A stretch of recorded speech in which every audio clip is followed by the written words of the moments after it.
Hi viewers, మనం వచ్చేసి 2వ తరగతి కర్ణాటక గవర్నమెంట్ తెలుగు చూస్తూ ఉన్నాము. రామాపురము అనేటువంటి ఊళ్ళో భీమయ్య అనేటువంటి ఒక రైతు ఉండేవాడు. ఆయనకు వచ్చేసి రామయ్య, సోమయ్య, రంగయ్య అనేటువంటి ముగ్గురు పిల్లలన్నమాట. ముగ్గురు సోమరిపోతులు, పని అంటేనే చేయరనమాట. వయసు మళ్ళిన భీమయ్య తన కొడుకుల్ని చూసి చాలా బాధపడేవాడు అనమాట. ఎందుకు బాధపడేవాడంటే, అబ్బా ఏంటి వీళ్ళు మరీ సోమరిపోతులు మాదిరిగా తయారయ్యారు అని చెప్పేసి బాధపడేవాడు అనమాట ఆ తండ్రి.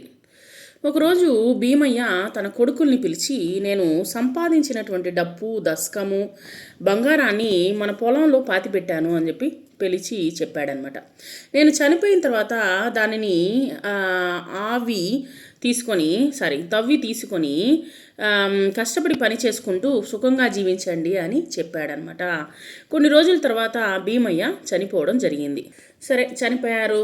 వాళ్ళ నాన్న ఏం చెప్పాడు, పొలాల్లో వచ్చేసి తవ్వి తీసుకోండి అని చెప్పన్నాడు.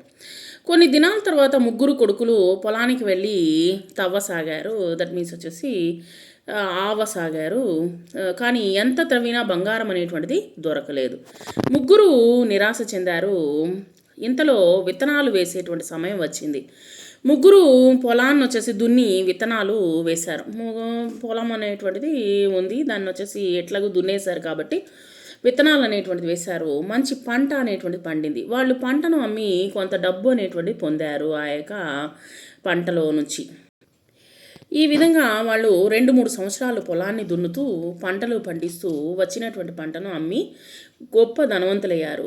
ఒకరోజు భీమయ్య చిన్ననాటి మిత్రుడు వెంకయ్య, మీ తండ్రి పొలంలో బంగారం అనేటువంటిది పాతి పెట్టలేదు, కష్టపడి పనిచేసే దారి చూపెట్టాడు అని చెప్పాడనమాట. అప్పటి నుండి ముగ్గురు కొడుకులు కష్టపడి పనిచేస్తూ బంగారు పంటలు అనేటువంటిది పండిస్తూ హాయిగా జీవించసాగారు.